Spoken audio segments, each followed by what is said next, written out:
Make sure your mic is close to you. Okay, should Pumps do the clapping? Should we fix her hair first? What is happening right here? Well, fix it. Be nice. Well, I know, but like, should we For God's sake. She was contemplating what's happening. So sorry, Millie. That was so mean. Fix it. Is that better? Welcome to I've Had It podcast, starring Mariah Carey.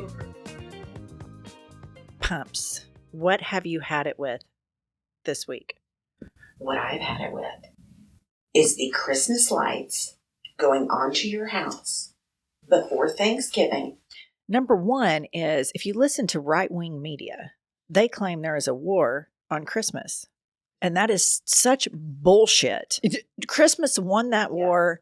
Welcome to our podcast called I've Had It, featuring myself, Jennifer, and Angie Pumps. We have fucking had it with the imaginary war on Christmas that Christmas clearly won 2,000 years ago. Something that goes along with Thanksgiving and Christmas is travel.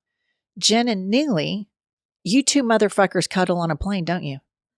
Yes or no? What if you're sitting on a plane next to each other, it's 5 hours, and you want to, like, put your head on someone's shoulder and nuzzle in? Let's define this. I don't think a lean in is a cuddle. No, I don't either. I'm down with a lean in. Well, what's a cuddle to you, then? A cuddle would be like you got arms together, legs pretzeling. Who could pretzel on a plane? I've seen crazy people do it. Let me tell you something that's really got me all worked up. Something I've completely had it with. And it is the abuse going on the escalators. Let me tell you what's going on the escalators. So I think there is an unspoken rule of common sense that mirrors the way we drive, that you ride on the right and you pass on the left. Every time I'm in an airport, and I figure I'm on this staircase, I might as well walk and just burn that many more calories. The person ahead of me has made that decision for me by parking out their fucking suitcase right next to them with their goddamn big cup and straw on top of that. Here's something else that bugs the shit out of me when I travel. So we went to Machu Picchu, right? So there's this one money shot. Everybody's kind of waiting in line to get to this spot. And then there are the spot abusers, okay, that start to put on a full 15-minute photo shoot. And they lack the self-awareness of the people around them. All we wanted to do, Welch family, party of four, hop in, smile, thumbs up, we're at Machu Picchu, and then get the fuck out. But we have to wait on these grandstanders, Right. influencers that are doing, a 20-part photo shoot, and it's a huge problem. So on today's episode, we have a guest, and her name is Becca, and she is 1/3 of the podcast sensation, The Lady Gang. And she obviously travels a lot, and so she has a lot to weigh in on. That is the horror that has become travel. She's particularly upset about what people are wearing and all sorts of things. And I mean, there's nothing I love more than airing grievances with somebody who's just right with us. So I think we're going to drag out this horse and beat it with Becca. Let's get Becca on. Hi, Becca. Sorry. Thank you so much. You guys, I am so sorry. Ever since I had a fucking baby, I cannot keep my schedule in line. And I'm so sorry. I have to ask, how old is your child? He's 9 months old. Oh, golly, you're in the weeds, man. Guys, I just spent 4 days during Thanksgiving keeping my kid away from an open fireplace. Shoot me in the face. No, you're in what Pumps and I referred to as the kid jail phase. Yes. Where you are in jail with your kid and there's nothing you can do about it. You are in kid jail. And when your kid gets old enough to go to school and there's some day that they don't go to school, like President's Day or something, or Martin Luther King Day, it is the biggest dick over on the planet because all you want to do is take the child, drop them off. And we used to smoke cigarettes together all the time. Both of us have quit, but we used to go drop the kids off and she would say, I'm coming to your front porch. Let's burn. And we would just, one burn it after another, after another. You're in the phase also with the Christmas tree. Do you put up a tree because you know they're going to be all into it? we're not even doing the Christmas tree for that reason. I was like, I'm not spending my days grabbing his little leg and yanking him from underneath the Christmas tree. It's not happening. I just put a little bitty tiny fake one on a table one year. So Becca is joining us today because she has had it with something that I think is universal. And it's something that needs to be discussed. We need to drag out this dead horse and beat the ever living shit out of it. And it is the misery of traveling with all of these fuckers in the airport. So Becca, let us know, what is your number one out of all of the pet peeves? What is your number one pet peeve of traveling? Well, it's the attire that people are wearing. And specifically, I don't want to see a man's toes, really ever, but certainly not on an airplane. And Not I a foot don't fetish girl. No, and I don't want to see your personal blanket or pillow on that airplane. I think it's revolting. You've put your crusty face on that pillow every night. They're never clean looking.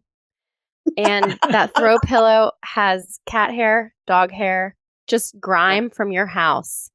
And you're going to bring that onto the plane and make me sit next to you as you rest your little crusty pillow against the window and make me watch you do that? I want to circle back to the attire because this is something that I totally agree with you on.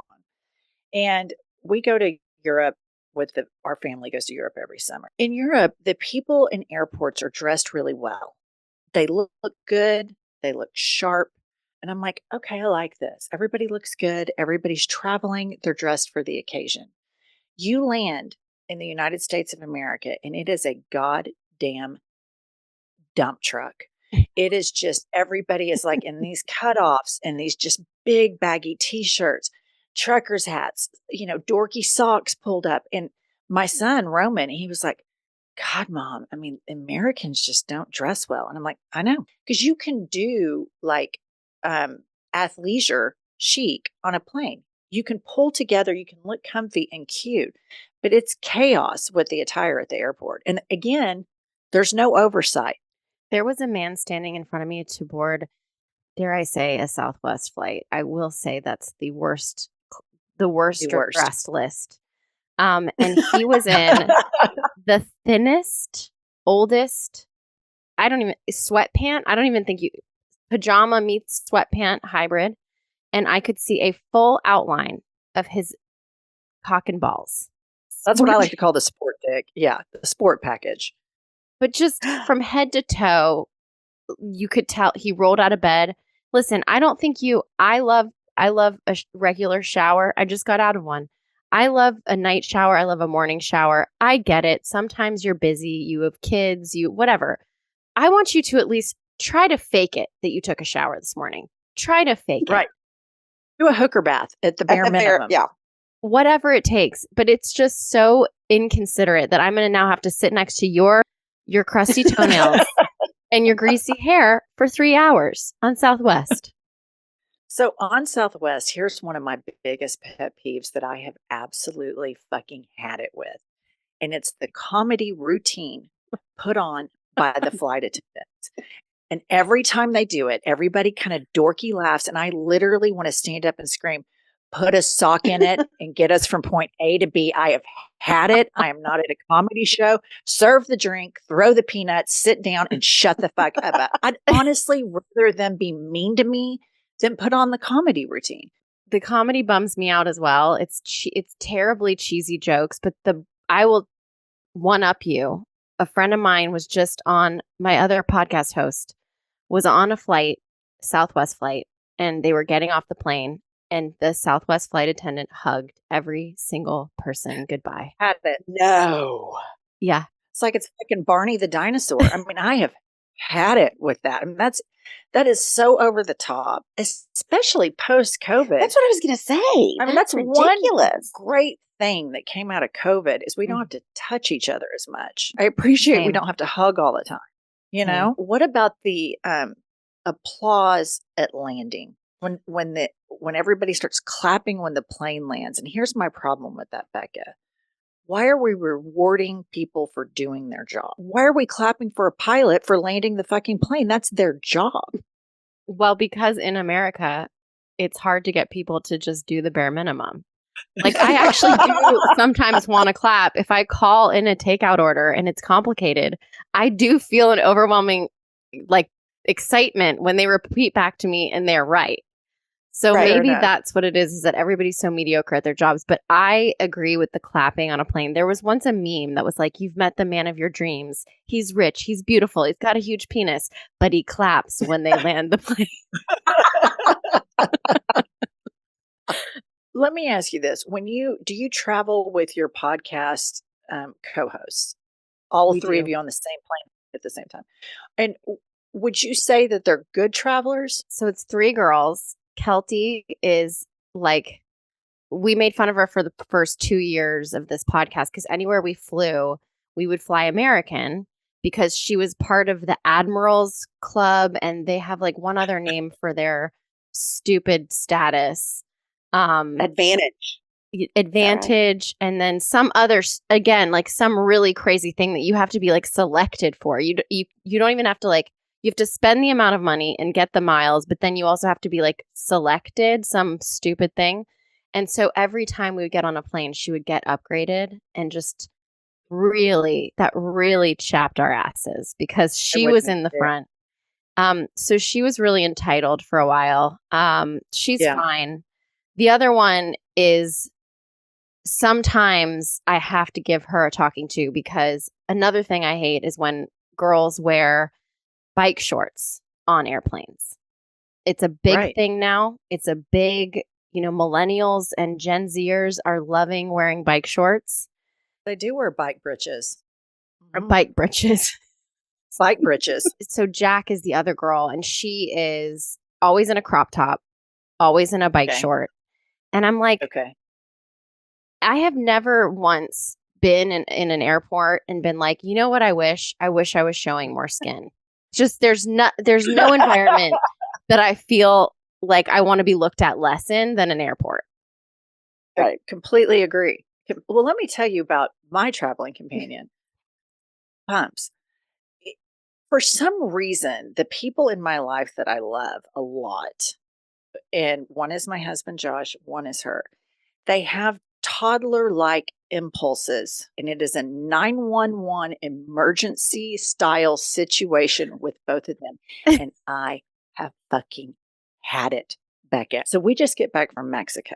And everywhere she goes, she has to take all of these beverages and she's spilling them on people. She's slinging bras off.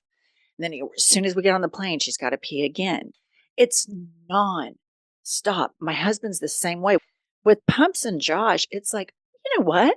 I'm at a Hardee's today. I don't think I've ever taken a shit in a Hardee's. This is going to be an opportunity. And it's unbelievable. It's But I don't do it on unbelievable. planes. You would. I mean, if I had to, I would. In a heartbeat. You took a shit in a cup on the side of the Stop. road. You did. God, I know I She did. did. Do we have to talk about it? Wait, I'm was this just in your saying, show? No, it happened, I think, after that. Okay, because I feel like I've seen an episode of something. Was it me? Yeah, it was her. Oh, it was me.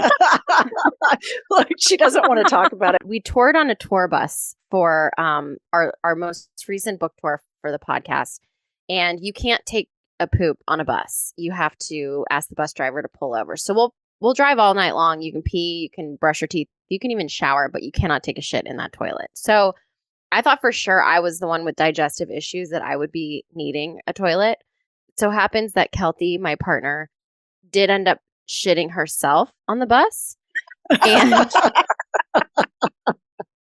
and I think in the moment, it's awful, it's terrible, but I think that it's like a war story. It's humbling, but it's a badge of honor, in my opinion.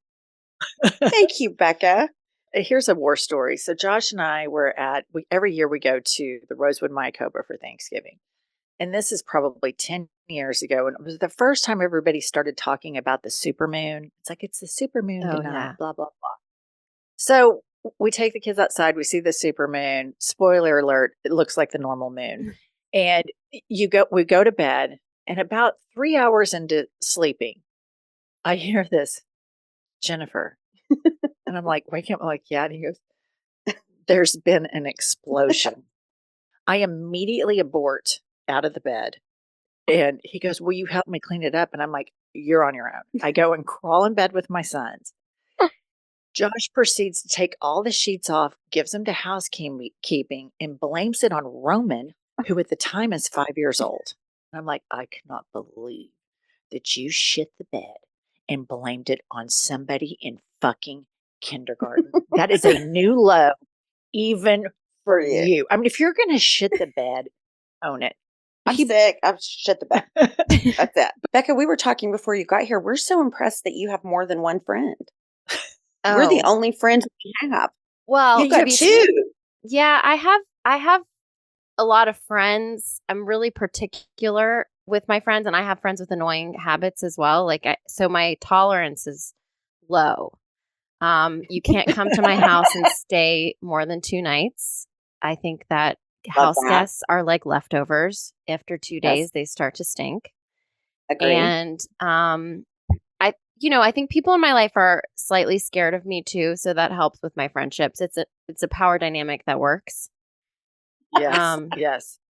But yeah, I mean, you guys have a friendship that I'm very envious of. That's the only type of female friendship that I want and that I want to see. We have obviously been friends for 20 years, raised our kids together. And I mean, her kids are like my kids and vice versa. And so this is just super natural for us. And I mean, even I think the first time I met her, and we've talked about this in the past, she had to pull over at a fucking Firestone and take a shit. And I was 9 months pregnant. She was. Can you imagine anything worse? Lied to the worker at the tire shop, lied to him and said, oh, I'm looking for my mom in here. And here's the worker stand. And then there's the back. Right. It was and she goes and has a stage 5 blowout. Pardon the pun, at the tire store. I did.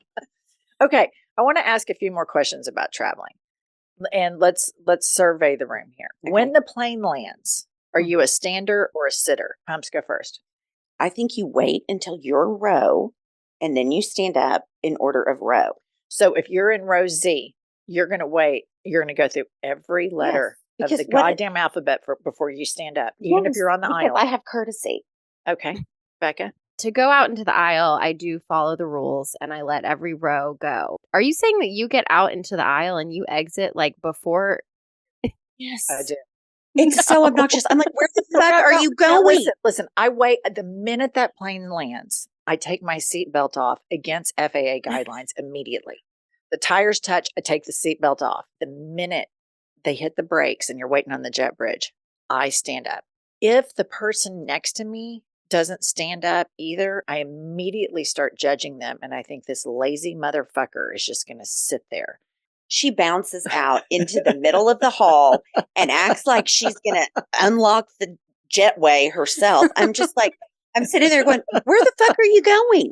Where are you going? She's getting her bag out over people like little old people. I mean, it's ridiculous. What about chit chat? Oh, God. That's what I was just going to say. Becca, we have to have your input. This is one of my least favorite. We hate yak mouse. Hate yak mouse. Hate a yak mouse. So you're flying by yourself. You sit down and some guy or girl sits down and immediately starts chit-chatting. How do you feel on the inside and how do you act outwardly towards the person? How I feel on the inside is rage. And I'm like, please let this be the last word that you speak to me or forever, till the end of time.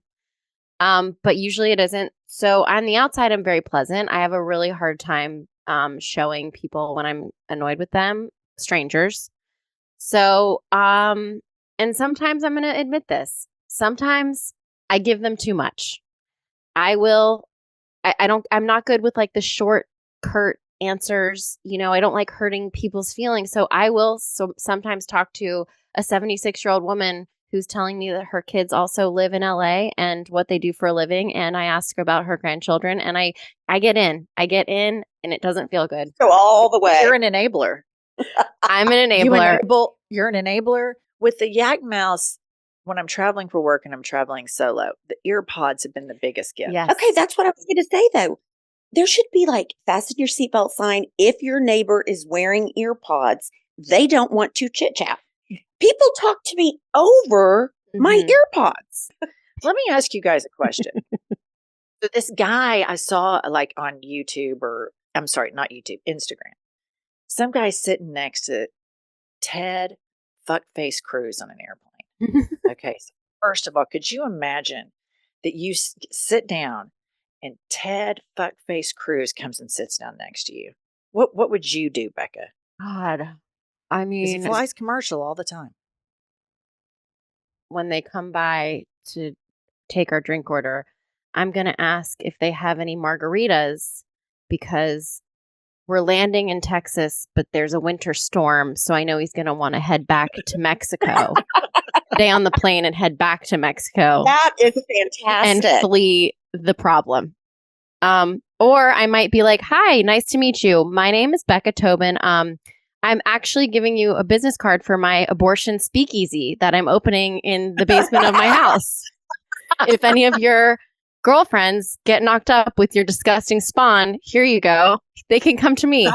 Okay, Becca, I have one for you on the bad traveler. How about the person that you're behind in the security line, that you've been in a long security line with that person, and they get up to the security officer. They don't have their passport or driver's license out. They can't find their boarding pass. They still have their shoes on, holding water in their hand. I think you should have to go back, get out of line, and go to the back every time you're not prepared in security. I 100% agree. The reason, I mean, if at this point, if you're not doing clear and TSA pre-check, I don't have time for you. I don't care if you fly once every 5 years. When the TSA person is screaming, because they're all screaming at JFK, they're like, take the water out of your bag, take your ID out, be ready, be ready. They're screaming orders and no one is listening. This is humanity. If she can do it, Anybody can do it. let me tell you one final thing about pumps that I think I'm scared. it's pretty good.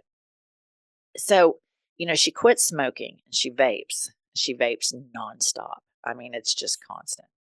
So we're flying. And, again, the flight attendants say, can't vape on an airplane. Well, Right. pumps keeps her vape in her cleavage, which there's a lot of storage Right. space in there. It's definitely She can store a lot of purse. stuff in her cleavage. Extra purse. So I look over and she has her boobs kind of hiked up, No. with her arms, and she's vaping through her cleavage. And then she kind of sprinkler shoots the vape out like a sprinkler, like, No, I take issue with the fact I'm such a good vapor on a plane. When you wear a mask, like I was kind of sad the mask requirement left because it was just primo vaping. But I don't spit it out. I mean, I can hold it all the way in. I can see it. I can smell I don't know if that's true. I can smell it, and I You can smell see it, baby. I can see No. the vape. I can see the vape. I don't. What think is you the can. flavor of the vape? Strawberry kiwi. You want to know something infuriating? Is that my husband in his home office has a bathroom, and that's where he does, number 1 and number 2. And occasionally I will go in there.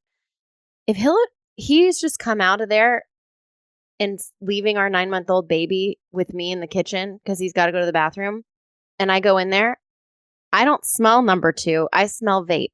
I smell strawberry shortcake, kiwi surprise, pastel cartel, whatever the fuck it is. And I'm like, either you're running away to the bathroom to vape or you're taking a shit and you're vaping at the same time. I'm not sure which one I hate more. You know what's interesting about the transition from cigarettes to vaping is cigarettes were these manly things. You had the Marlboro man. He had a horse. And he was basically riding it bareback, and he had a hat, and he had a lasso, and he was this badass motherfucker that smoked cigarettes. And now we've got the vapors, and he went from like this total manly man thing to do to now your husband is hiding in the bathroom vaping strawberry shortcake. It's amazing. It's amazing how society has just transitioned, from being such hardcore. The fall of the Marlboro man. The fall of the Marlboro man. Yeah. Wow. Yeah. You're right. Yeah. It's like Kevin Costner. I don't want to see him vaping on that horse. I want to see him with a dirty ass cigarette. So, Becca, what is your stance on emotional support animals in an airport and on the plane? I have to be honest. I have treated my dogs like children my whole life. So Right there. my ass is chapped now that airlines don't accept emotional support animals. I am devastated. And my 8-year-old dog, who has traveled her whole life on my lap, now is relegated to a bag and a seat in front of me. And it is, it's abuse. I hear your pain, Becca, and I am ridiculed and berated and browbeat by my alleged best friend all the time because of the way that I treat what I perceive as my biological children, Tubby and Cha Cha. I treat my dogs better than I treat fucking people. Me too. I mean, I want to treat them better than I treat my children, my husband, and most of all you pups. Do you now, I don't know if you're allowed to say this on your podcast, but did you do the service animal thing? The racket of getting a service animal, she was the first one in line on the racket service animal. Yeah, they're registered. They're registered in the National Service Dog Registry. I was like, I'm embarrassed I'm going to tell people you have diabetes. I'm too embarrassed to say she just can't go anywhere without her fucking dog. And I think that the person that you've had it with is the asshole that brought a peacock on the plane. Like, people took it too far. It's a bridge too far. If everybody just brought their little dog, it'd have been fine. Why can't we just ask the airlines to just make it specifically dogs are emotional support and every other animal can fuck right off? Because dogs are like humans. I don't care what anybody says. They feel deeper than any other animal. Maybe not, but in my mind, even when I see cats, cat people are going to be very upset with me. But your cat does not want to go on your fucking vacation with you. Cats are fucking assholes. Ugh. But so many on the plane. Dogs bring complete joy to the majority of civilized people, Angie. But you know what else? Her dog farts on the plane the entire time. It is a problem. Like, it's a gas ball. I have had people text me that she didn't know that we're sitting behind she and Tubby, and they have texted me from the plane and said, oh my gosh, we think Jennifer Welch's dog is farting on the plane. It smells so bad. And I have to text back, oh yeah, that's his specialty. Like, get ready, buckle in. It's the whole flight. This is Jennifer's blind spot. It's mine too. It's truly, my husband is horrified so many times. And it's something, it's a blind spot, but it's going nowhere. Oh, you are so fun, Becca. It's so much fun. Everybody, Becca has a great podcast that's super popular that I'm sure all of you listen to called The Lady Gang. I love your show so much. I think it's so funny. I just listened to the sex fetish. No, Mail Order Bride. I loved your Burning Man because honestly, Burning Man, it was something that I've been almost talked into so many times. But after your episode, I was like, fuck no. See, I have so much we are doing the Lord's work well to society. Totally. We prevented you from going on the worst vacation of your fucking life. Our producers, they're so sad. They went and they're big proponents of Burning Man. So thank you for that, because I could have been at Burning Man next year and it would have been a real disaster. You would have hated it. Hated. What about the 27-hour exit? That was the thing. That was the nail in the coffin for me. I was like, absolutely not. Agree. So thank you for your work. Oh, you're welcome. You're welcome. We intend to flip a lot of people. Maybe we could get to like 1,000. Yeah. Yeah. And I hope after this podcast comes out, I want people to let you know how they've gone to get dressed to get on a plane and they elevated it slightly just because they heard this podcast. They put on a sock. That would be nice. With a shoe that covers their toes. That's all I ask. Stop wearing bike britches. Thank you guys so much for having me. I love the podcast. Thank you, Becca. Bye. She is a ball. Yeah, she's precious. Can I go to the bathroom real quick before we?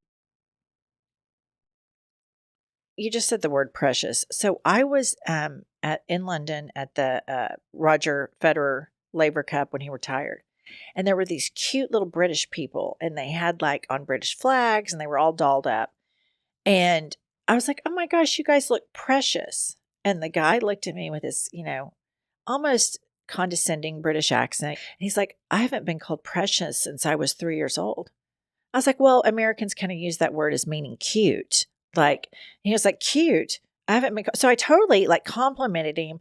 And it turns out I completely offended him. On the same trip in London, we were in London. We are walking through Hyde Park.